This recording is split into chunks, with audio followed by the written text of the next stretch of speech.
పుత్రుల గణపతి వ్రతం. ఇది నిజంగా మరి సంతానం కావాలని కోరుకునే వాళ్ళకి, తర్వాత ఈ సంతానంలో కూడా పుత్ర సంతానం కావాలని కోరుకునే వాళ్ళకి చాలా ఉపయుక్తంగా ఉండే వ్రతం ఇది పుత్రద గణపతి వ్రతం.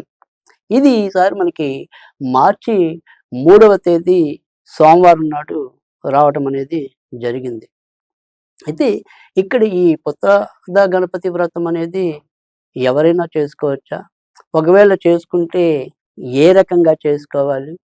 దీన్ని మనం చేసుకున్న దానికి ఏమైనా నియమాలున్నాయా? ఇలాంటివన్నీ కూడా ఒకసారి తప్పకుండా తెలుసుకుందాం. ఎందుకంటే ఇక్కడ గణపతిని మనం ఏదైనా సరే గణపతికి సంబంధించిన వరకు ఇంచుమించుగా వరగణపతి వ్రతమని, తర్వాత మరి వినాయక వ్రతమని ఇలా ఇంచుమించుగా 21 రకాలైన వ్రతాల్ని మనకి గణేష పురాణం అందించడం అనేది కూడా జరిగింది. ఆ 21 వ్రతాల్లో ఒక వ్రతం అనేది అంటే ఇప్పుడు ప్రతి నెల కూడా మనం సంకష్టార గణపతి చతుర్థి వ్రతం కూడా చేసుకుంటూ ఉంటాం. ఇలా అనేక రకాలైన వ్రతాల్లో 21 వ్రతాలున్నాయి. ఈ ముఖ్యంగా గణపతికి సంబంధించింది. ఒక దేవతామూర్తికి ఇన్ని రకాలైన వ్రతాలు ఉండటం అనేది కేవలం వినాయకుడి విషయంలోనే మనం గమనించడం అనేది కూడా ఉంటుంది. ఆ రకంగా మరి ఇక్కడ ఇప్పుడు మనం చెప్పబోయేది ఏంటంటే గనక పుత్ర గణపతి వ్రతం అనేది. ఇది పాల్గొన మాసంలో శుక్ల చవితి నాడు దీన్ని ఆచరించవలసి ఉంటుంది. ఇంచుమించుగా ఆగస్టు నుంచి ఇదేదైతే అంటే భాద్రపద మాసం నుంచి ఇంచుమించుగా మళ్ళీ మనకి ఈ పాల్గొన మాసం వరకు ఉండేవేవైతే ఇంచుమించుగా మనకి 5, 6 నెలల కాలం వస్తే, ఇక్కడి నుంచి మళ్ళీ ఇంచుమించుగా భాద్రపద మాసం కూడా 5, 6 నెలల కాలం వస్తుంది. అంటే ఇది ఒక రకంగా చెప్పాలంటే మధ్యంగా ఉండటం అనేది జరుగుతుంది. కనుక ఈ పుత్రద గణపతి వ్రతాన్ని ఇప్పుడు మనము ఈ పాల్గొన శుద్ధ చవితి నాడు ప్రారంభించి, ఇక్కడి నుంచి ప్రతి నెల కూడా చవితి నాడు ఇంచుమించుగా మళ్ళీ వినాయక చవితి వచ్చేదాకా కూడా చేసుకోవాల్సి ఉంటుంది.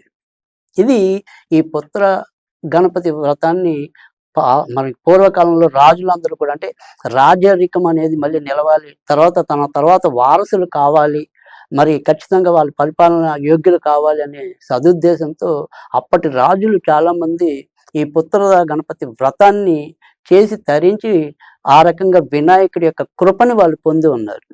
కనుక వారి రూపేణా మనకి ఇది బహుళ ప్రాచుర్యంలోకి ఈ పుత్రద గణపతి వ్రతం రావటం అనేది జరిగింది. అయితే ఇక్కడ దీన్ని ఎలా చేసుకోవాలి అంటే గనక దీన్ని మీరు సాధారణంగా వినాయక చవితిని ఎలా చేసుకుంటారో ఇంచుమించుగా అలాగే చేసుకోవాలి. అయితే ఇక్కడ దీనికి ఏంటంటే వినాయక చవితికి మరి ఉపవాసం ఉండటము, ఉండకపోవటం అనేది అది నియమం కాదు. కానీ ఇక్కడ మటుకు ఈ పుత్రద గణపతి వ్రతాన్ని చేసుకునే వాళ్ళు మాత్రం సాయంకాలం వరకు అంటే నక్షత్రాలు కనపడే వరకు కూడా ఉపవాసం ఉండాలి. అంటే ఏకభుక్తంగా ఉపవాసం ఉండి సాయంకాలం మనకి నక్షత్రాలు దర్శనమయ్యాక మనం ఏదైనా సరే ఆహారంగా సాత్వికంగా తీసుకోవచ్చు. ఇక చంద్రుడు ఒకవేళ మనకి కనుక కనిపించేలాగా ఉంటే గనక ఇటు చంద్రుడికి నమస్కరించుకుంటూ, తర్వాత మరి వినాయకుడికి ప్రత్యక్షంగా మనకి ఇంట్లో పటం ఉంటుంది కాబట్టి వినాయకుడికి నమస్కరించుకుంటూ కొద్దిగా ఇద్దరి పేరు చెప్పుకుని కూడా మనం దూర్వాంకురాల్ని సమర్పించాల్సి ఉంటుంది. ఇక నైవేద్యం అనేది ఏదైనప్పటికీ కూడా వినాయకుడికి మరి ఉండ్రాలు కానీ, మోదకాలు కానీ ఆయనకి ప్రీతి పాత్రం కనుక అవి మనం నివేదన చేయాలి. మరి ఇక్కడ చంద్రుడికి ప్రాధాన్యత ఏంటి అంటే గనక నిజానికి వినాయకుడి యొక్క నక్షత్రం ఏదైతే ఉంటుందో అది చంద్రుడిది హస్తా నక్షత్రం. అందుకని ఇక్కడ చంద్రుని కూడా అదే స్థాయిలో మనం గౌరవించాలి, పూజించాలి అని చెప్పి మనకి పురాణ గ్రంథాలు తెలిపి ఉన్నాయి. ఇక్కడ ఆ రకంగా మనం వినాయకుడిని ఆరాధించడంతో పాటు చంద్రుడిని కూడా స్మరించుకోవటం అనేది ఈ యొక్క వ్రతంలో ఉన్న ప్రత్యేకత. ఇక ఈ రకంగా మనం అంటే ముఖ్యంగా ఎవరైతే చాలా ఏళ్ళుగా సంతానం లభించక నిరీక్షిస్తూ ఉన్నారు బహుకాలంగా, వారందరికీ కూడా ఇది చాలా శ్రేష్టమైనది. అలాగే కొంతమంది తల్లులకి ఈ పుత్రుల మీద చాలా వాత్సల్యం అనేది కూడా ఉంటుంది. కనుక మరి వారి యొక్క పుత్ర సంతానం కావాలని కోరుకునే మహిళలు కూడా ఖచ్చితంగా ఆచరించవలసిన వ్రతంలో ఈ పుత్ర గణపతి వ్రతం అనేది కూడా ఒకటి. కనుక ఈ రకంగా మరి మనం పుత్ర గణపతి వ్రతాన్ని ఆచరించడం అంటే సాధారణంగా సంతానానికి బాగా మేలు చేసే వ్రతాల్లో సంతాన గోపాల వ్రతం అనేది ఒకటి. తర్వాత ఈ పుత్రదా గణపతి వ్రతం అనేది ఒకటి. కనుక ఈ 2 రకాల వ్రతాలు చాలా చక్కటి సత్వర ఫలితాలు ఇస్తాయి అంటల్లో మనకి ఎలాంటి ఆక్షేపణ లేదు. కనుక ఆ రకంగా మనం ఈ పుత్రదా గణపతి వ్రతాన్ని చేసుకోవాలి. ఇక ఈరోజు మనం ఏదైనా సరే ఆ పుత్రదా గణపతి స్తోత్రం అని కూడా ఉంటుంది. అది ఈరోజు మనం ఏదైనా సరే 9 సార్లు చదువుకోగలిగితే మంచిదే. ఇక్కడ మనం ప్రతిరోజు కూడా ప్రత్యేకంగా పూజ చేయక్కర్లేదు. మొదట్లో చెప్పుకున్నట్టుగా ఈ రోజు నుంచి ప్రతి నెల శుద్ధ చవితి నాడు అది ఇంచుమించుగా మళ్ళీ భాద్రపద మాసంలో వినాయక చవితి వచ్చేదాకా కూడా ప్రతి నెల మనం ఇంచుమించుగా 6 నెలల కాలం పాటు ఆచరించవలసి ఉంటుంది.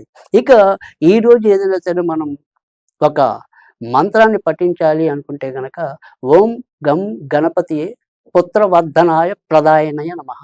ఓం గం గణపతియే పుత్రవర్ధనాయ ప్రదాయిన్యే నమః. ఇది మనం రోజు ఎంతో కొంత అంటే 27 సార్లు గాని, 54 సార్లు గాని అలా మన తీరిక, ఓపిక పట్టి చేసుకుంటూ వెళ్ళాలి. వ్రతం మాత్రం మనం ప్రతి నెల శుద్ధ చవితి నాడు చేసుకుంటూ రావాలి. ఆ రకంగా ఈ పుత్రదా గణపతి వ్రతాన్ని అందరం కూడా చేసుకొని ముఖ్యంగా ఎవరైతే సంతానలేమితో బాధపడుతున్నారో వారికిది చాలా చక్కటి మేలు చేస్తుంది. ఇక అంతే కాకుండా పుట్టిన సంతానం సరిగ్గా వాళ్ళు ఏదైనా సరే తరచూ అనారోగ్యాల బారిన పడుతూ ఉన్నా, లేదా మరి అల్లరి, తిక్కతో ఇబ్బంది పెడుతూ ఉన్నా కూడా అలాంటి వారి కోసం కూడా ఈ పుత్రదా గణపతి వ్రతం అనేది చాలా శ్రేయోదాయకం. కనుక ఆ రకంగా మరి ఈ పుత్రదా గణపతి వ్రతాన్ని అందరూ చేసుకుని తరించాలని నా యొక్క ఆకాంక్ష. అయితే ఇక్కడ ఈ